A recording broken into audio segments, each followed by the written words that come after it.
Hello बच्चा लोग, इस बार वीडियो आने में थोड़ा लेट हो गया, उसके लिए सॉरी बच्चा लोग, क्योंकि बीच में थोड़ा तबियत खराब था। तो मैंने आपको क्या बताया था प्रीवियस क्लासेस में, प्लांट सेल और एनिमल सेल, है ना। प्लांट सेल और एनिमल सेल मैंने आप लोगों को प्रीवियस क्लासेस में बताया था। तो चलिए अब स्टार्ट करते हैं। जैसा आप लोग बोर्ड पे क्या देख रहे हैं, eukaryotic cell and prokaryotic cell. तो आइए अब हम इस क्लास में स्टार्ट करेंगे यूकैरियोटिक और प्रोकैरियोटिक सेल।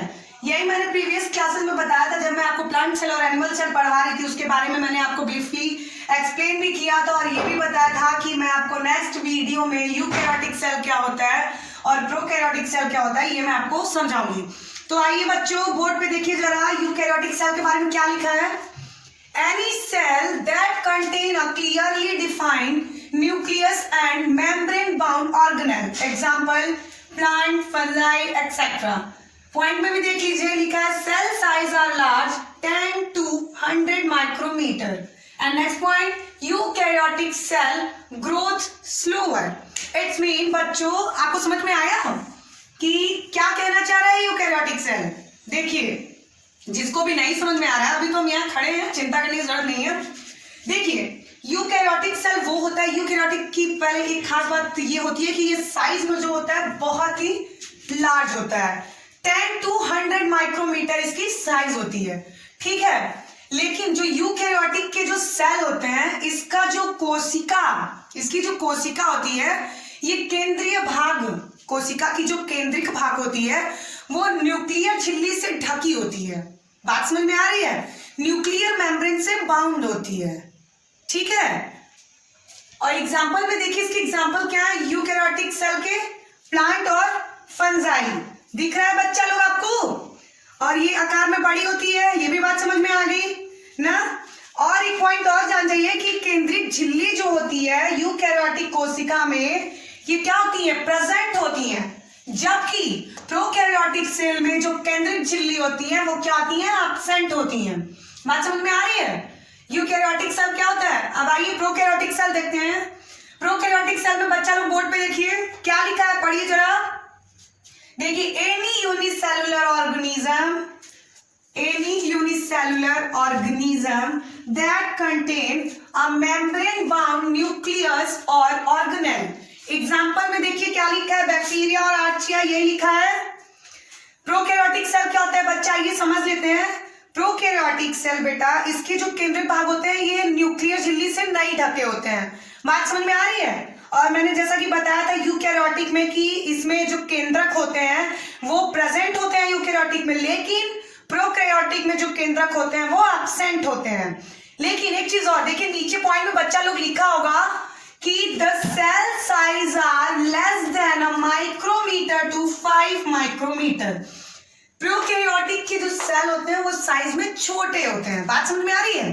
प्रोकैरियोटिक के जो सेल होते हैं वो साइज में छोटे होते हैं, micrometre to 5 micrometre, less than. बात समझ में आ गई। नेक्स्ट पॉइंट देखिए, जो प्रोकैरियोटिक सेल के ग्रोथ होते हैं वो क्या होते हैं, फास्टर होते हैं, जबकि in compare eukaryotic cell growth are slower. अब क्लियर है, किसी को यूकैरियोटिक सेल और प्रोकैरियोटिक सेल में कोई दिक्कत तो नहीं है। चलिए नेक्स्ट हम स्टार्ट करते हैं। इतना तो बात समझ में आ गया। अब हम जानते हैं कि सेल डिवीजन क्या होता है और सेल डिवीजन के बारे में हम जानेंगे, ठीक है। चलिए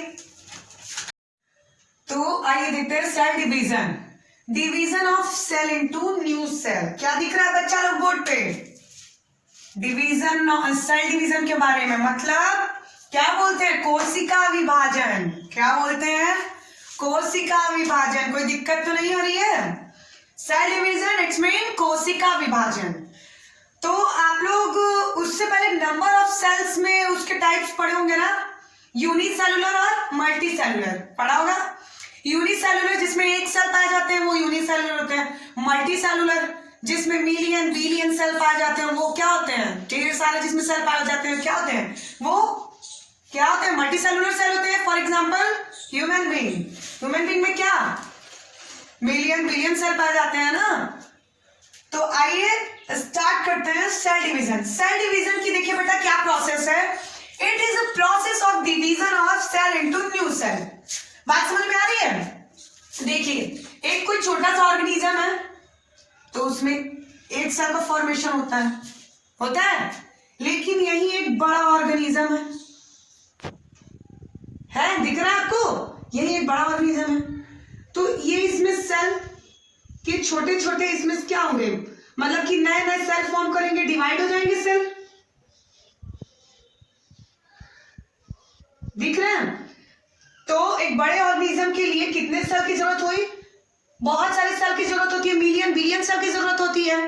वो क्यों, सेल के डिवीजन का क्या पर्पस होता है, क्या रीजन होता है, तो आइए जानते हैं reason of division of cell.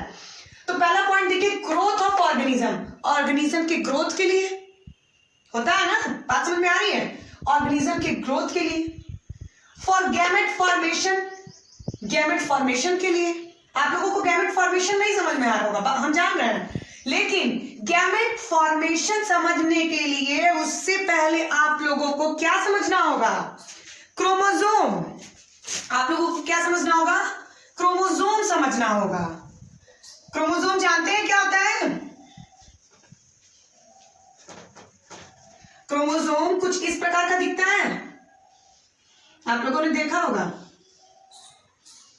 Chromosome, ये कुछ इस प्रकार का दिखता है, इसको हम लोग क्या बोलते हैं, वन क्रोमोसोम,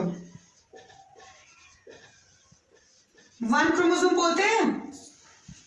और ये क्या है, जब ये क्रोमोसोम है तो ये क्या है, बताइए बच्चों, ये क्या है, ये भी तो क्रोमोसोम है,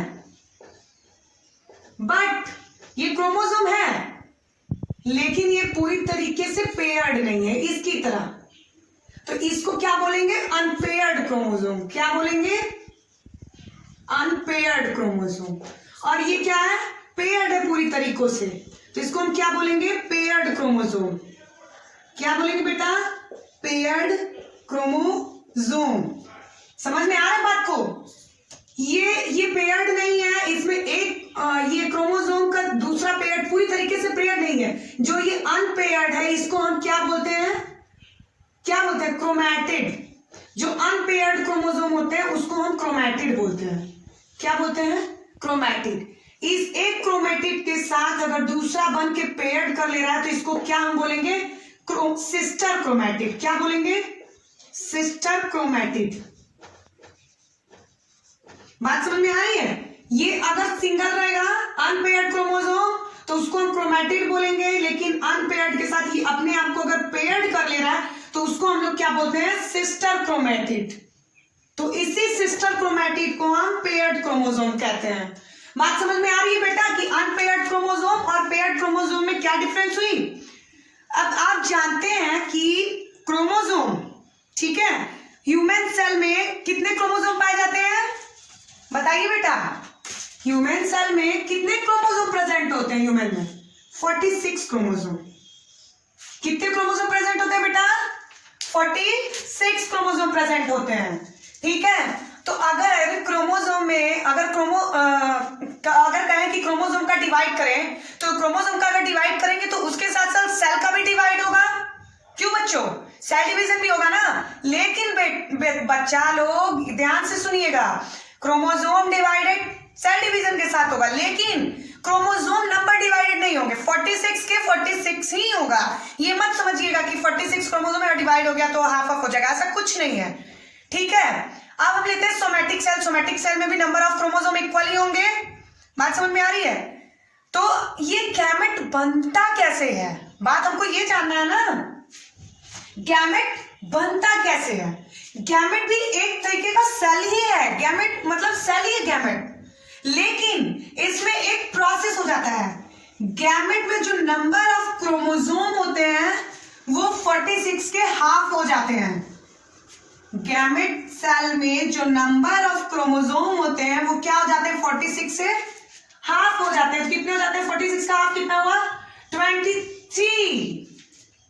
कितने क्रोमोसोम प्रेजेंट होते हैं, ओनली 23 क्रोमोसोम, ठीक है। गैमेट सेल में क्रोमोसोम क्या हो जाते हैं, हाफ हो जाते हैं, 23। तो यहां तक बात आप लोगों को बच्चा लोग समझ में आ गई। तो आप लोगों ने ये नहीं पूछा कि गैमेट बनता ही क्यों है। तो गैमेट बनने का पहला प्रोसेस तो ये है रिप्रोडक्शन के लिए, प्रोसेस होती है क्या? रिप्रोडक्शन। रिप्रोडक्शन क्या होता है बच्चा लोग? आप सबको पता है रिप्रोडक्शन क्या होता है? एक लिविंग बॉडी से न्यू लिविंग बॉडी फॉर्म होना ही रिप्रोडक्शन है। मतलब new living young ones are born, this is known as reproduction. तो बात समझ में आ रही है क्यों गैमेट बनता है? तो तीसरा ये देखिए नेक्स्ट पॉइंट क्या लिखा है, replace dead and injured cell. इसका मतलब बच्चा लोग जैसे कि आप लोग सेल में कभी देखते हो, मतलब जानते होंगे ओल्ड हो जाता है या डेड हो जाता है, इंजरीज हो जाती है, तो वो क्या होता है, वो उस सेल को रिप्लेस कर देता है, न्यू सेल वहां पे बन जाती है। मतलब जितने भी ओल्ड जो वर्क नहीं कर पाते हमारे बॉडी में, कोई सेल ग्रोथ करने में या डेवलपमेंट करने में कोई चीज अगर आसानी से नहीं हो पाता है तो वो क्या होता है, डेड ही हो जाते हैं एक तरीके से, तो वो रिप्लेस करके न्यू सेल का फॉर्मेशन करता है। तो ये है बच्चा आपका reason of division of cell.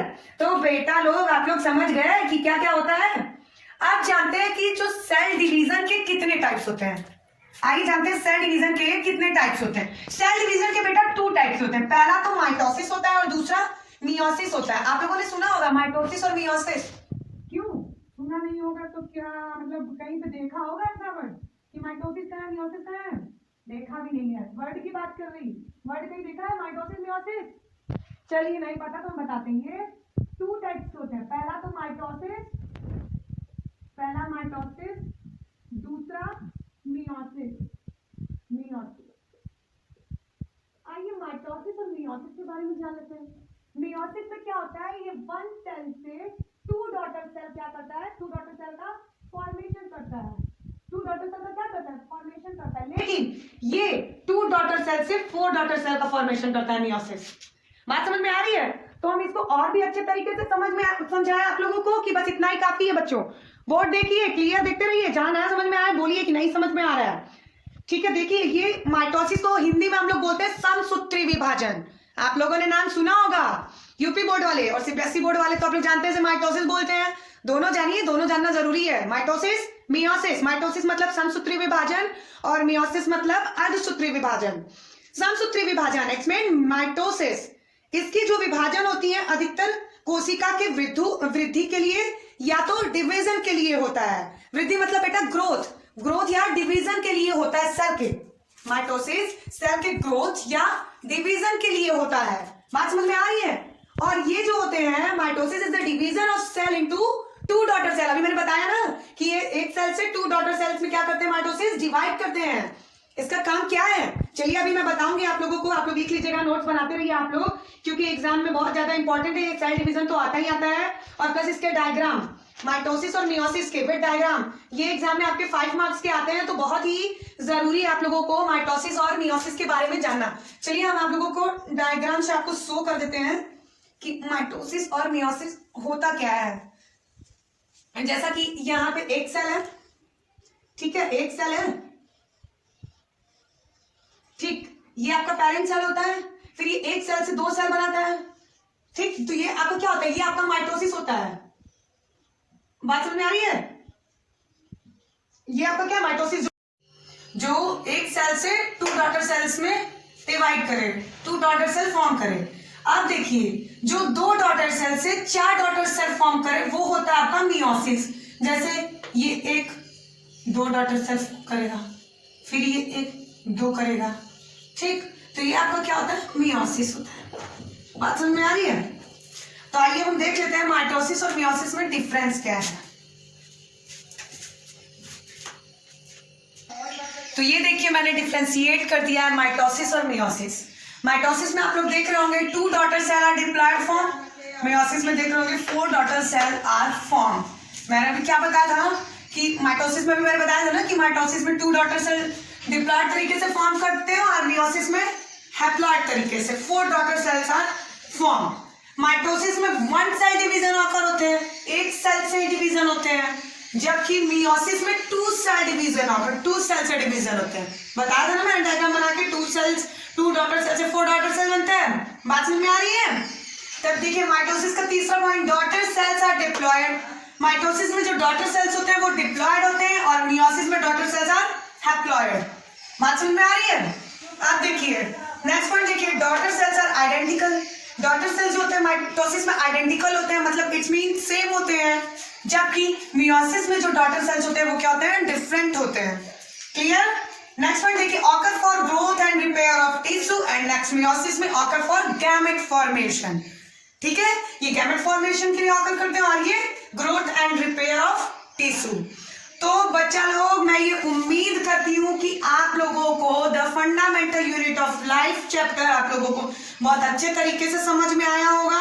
तो यहाँ पे आपका ये chapter the fundamental unit of life खत्म होता है। बच्चा लोग, आप लोगों को जो भी चीजें नहीं समझ आती हैं इस चैप्टर से, तो आप लोग कमेंट बॉक्स में जरूर कमेंट करके बताइए कि मुझे ये टॉपिक, ये वर्ड्स, जो भी चीजें नहीं समझ में आ रही है आप लोग जरूर बताइएगा। और बच्चा लोग, ये मैंने बोर्ड पे डिफ्रेंशिएट किया है माइटोसिस और मियोसिस को, आप लोग अपने नोट्स में कर लीजिए, क्योंकि माइटोसिस और मियोसिस ये एग्जाम में जरूर पूछते हैं, 3 मार्क्स के आते हैं माइटोसिस और मियोसिस। ठीक है, और हर बार आया है तो आता ही रहेगा, माइटोसिस और मियोसिस इंपॉर्टेंट है। ठीक है, और प्लांट सेल और एनिमल सेल के बच्चा लोग डायग्राम भी आप लोग तैयार कर लीजिएगा, डायग्राम मोस्ट इंपॉर्टेंट है। ठीक है, और उसके सेल ऑर्गेनेल के डिफ्रेंशिएट करके पूरा आप लोग अच्छे से समझ लीजिएगा। तो हम उम्मीद करते हैं आप लोगों को समझ में आया होगा। और मैं आप लोगों से कुछ कहना चाहती हूँ, अगर वीडियो आप लोगों को अच्छा लगा होगा तभी मेरे चैनल को सब्सक्राइब कीजिएगा, वरना सब्सक्राइब मत कीजिएगा।